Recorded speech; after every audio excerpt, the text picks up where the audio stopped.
4.1. Justifier la position des filtres sur la CTA par rapport à l'échangeur. Ce qu'on nous demande, c'est de justifier le fait que chaque filtre est en amont de l'échangeur de chaleur sur chacun des deux circuits. En effet, sur l'air neuf, on voit que le filtre est avant l'échangeur et sur l'air repris, le second filtre est avant l'échangeur. Pourquoi est-ce qu'on fait ceci? Eh bien, c'est pour protéger l'échangeur contre les poussières qui viennent de l'extérieur et les poussières qui viennent de l'intérieur. Autrement dit, il échangera moins bien l'énergie s'il est encrassé. Si on positionnait les filtres en aval de l'échangeur, eh bien, il ne protégerait pas du tout l'échangeur contre les poussières venant de l'extérieur et de l'intérieur. Voici la correction du TD10.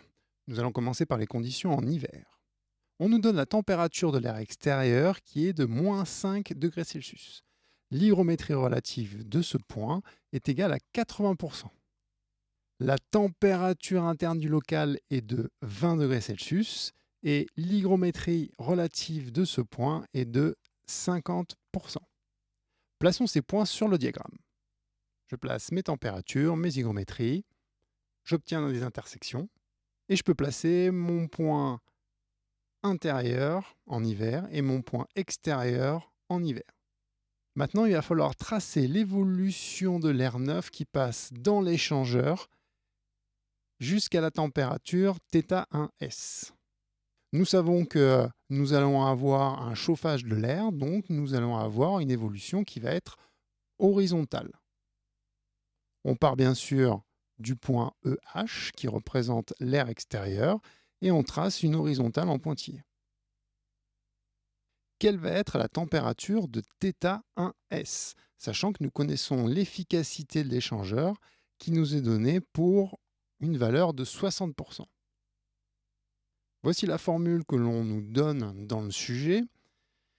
Nous cherchons θ1S qui est ici. On développe l'équation et on se retrouve ici avec une valeur pour θ1S de 10 degrés Celsius. Pour tracer l'évolution d'air sur le récupérateur d'énergie, nous allons partir du point EH et nous allons tracer une horizontale parce que nous savons que ça va être une évolution de chauffage et cela va aller jusqu'à la température de 10 degrés Celsius. Nous obtenons une intersection qu'on appelle θ1S. Maintenant, nous pouvons tracer l'évolution de l'air sur le récupérateur d'énergie. On nous explique dans le sujet que la température de soufflage sera équivalente à la température interne du local. Donc nous pouvons placer le point de soufflage, qu'on appelle ici SH. On peut tracer l'évolution d'air sur la batterie chaude, qui est ici. On va avoir ensuite besoin des enthalpies des points et du volume spécifique au soufflage, ici. Donc on trouve une valeur de 0,833 à peu près mètres cubes par kilogramme pour le volume spécifique au soufflage, pour SH. Nous déterminons les enthalpies des points pour calculer ensuite les puissances et nous allons ensuite faire les calculs. Pour déterminer la puissance de la batterie chaude, seule, on va utiliser la formule P égale QM delta H. L'évolution de la batterie chaude est entre HS et H1S. Je vous le remontre ici. La batterie chaude est entre ce point et ce point. On a besoin du débit massique qui circule.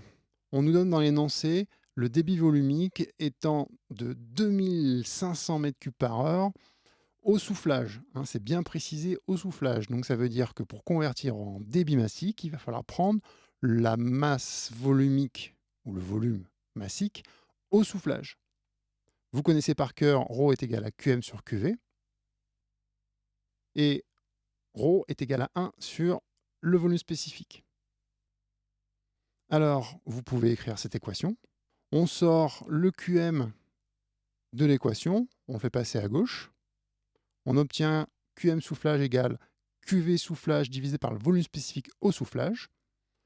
On a déterminé le volume spécifique au soufflage étant égal à peu près à 0,833 m3 par kilogramme. On n'oublie pas de diviser par 3600 le débit volumique qui nous est donné en mètres cubes par heure. Donc pour le mettre en mètres cubes par seconde, il faut diviser par 3600. On obtient un débit massique au soufflage de 0,84 kg par seconde. Ainsi, avec l'équation P égale QM delta H, on trouve une puissance pour la batterie chaude de 8,4 kW. Déterminer la puissance récupérée par l'échangeur. La puissance récupérée, elle est égale à QM fois l'enthalpie de θ1S moins l'enthalpie de EH. Ici, nous avons θ1S et là EH. Et l'évolution d'air sur l'échangeur à plaque est ici. On passe par les valeurs numériques et on obtient 12,6 kW. Maintenant, traçons l'évolution de l'air neuf sur l'échangeur lorsque nous sommes en été. Nous avons une température extérieure de 32 degrés Celsius et une hygrométrie relative de 35%. La température interne du local est de 27 degrés Celsius pour une hygrométrie relative de 50%. Nous pouvons mettre en place les traits de construction et on peut placer le point extérieur et le point intérieur. Nous sommes en été et l'air neuf va se rafraîchir dans le récupérateur d'énergie. Maintenant que nous avons placé ces deux points, il va falloir déterminer la température θ1S. On reprend la formule qui nous est donnée dans le sujet et il faut à nouveau ressortir de l'équation θ1S. On développe et on obtient θ1S égale 29 degrés Celsius. Maintenant, nous savons que la température de sortie du récupérateur est de 29 degrés Celsius. On peut placer l'isotherme à 29 degrés Celsius. Alors ici, il y a l'isotherme 29 degrés Celsius et nous allons obtenir ici une intersection qui va nous donner notre point θ1S. Ce θ1S, dans le sujet, on nous explique qu'en été, ça va être la température de soufflage, ça va être le point de soufflage du local. Donc on va appeler ce point SE, soufflage en été. Pour le placer, j'ai donc tracé une verticale et une horizontale. Pourquoi est-ce que j'ai une horizontale et pas une oblique? C'est parce que la température du point extérieur en été a une température de rosée de 14,7 degrés Celsius. Et cette température de rosée est inférieure à la température de soufflage en été. Ça veut dire qu'il ne va pas y avoir condensation de la vapeur d'eau contenue dans l'air neuf et qui passe sur l'échangeur. On peut tracer l'évolution d'air sur l'échangeur. On définit les enthalpies des points et on peut faire les calculs. Déterminer la puissance récupérée par l'échangeur de la CTA aux conditions de base été. Premièrement, il va falloir déterminer à nouveau le débit massique d'air qui circule dans l'installation, sachant que les 2500 m3 par heure à souffler dans le local maintenant sont aux conditions de soufflage de 29 degrés Celsius. Là ici, j'ai le volume spécifique du point SE qui est égal à 0,87 m3 par kilogramme. On utilise toujours la même équation, ρ est égal à QM sur QV. On sait que ρ, c'est 1 sur le volume spécifique. On mélange les deux équations et on sort QM de l'équation. Et cette fois-ci, le volume spécifique, il est de 0,87, ce qui nous fait un débit massique de 0,8 kg par seconde. Quelle est la puissance récupérée? Eh bien, on va faire P égale QM delta H aux bornes de l'échangeur. L'échangeur, c'est entre EE et SE. Mes enthalpies sont celles-ci. On remplace et on obtient 2,4 kW. Nota. On pourra noter que si il n'y a pas la mise en place d'un système de refroidissement supplémentaire lorsque nous sommes en été pour refroidir l'air jusqu'à 27 degrés Celsius avant de le souffler dans l'ambiance du local, eh bien, la température du local va augmenter et on n'aura plus 27 degrés Celsius dans le local. 3. Attention, dans ces deux applications, on considère que la température de soufflage est égale à la température du local. Ce qui, dans la réalité, n'est pas vrai. En hiver, on doit souffler plus chaud que la température du local afin de compenser les déperditions du local. Et en été, on doit souffler plus froid afin de compenser les apports de chaleur dans le local. 4.9. Quelle est la motivation du maître d'ouvrage sur le choix d'un échangeur de chaleur dans la centrale? Autrement dit, pourquoi est-ce que le maître d'ouvrage a demandé à avoir un échangeur de chaleur dans la centrale? Eh bien, sa motivation, elle est d'ordre financier.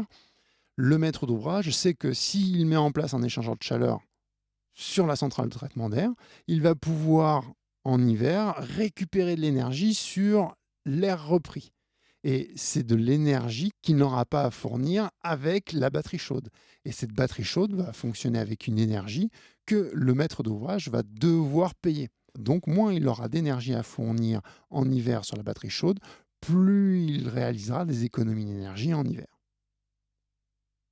Attention, il faudra conseiller le maître d'ouvrage et bien lui expliquer que sans la mise en place d'un bypass au niveau du récupérateur d'énergie, ainsi que sa régulation, eh bien, il ne va pas pouvoir bypasser l'échangeur lorsque les conditions de récupération d'énergie ne seront pas optimales et il ne pourra pas faire de free cooling en été.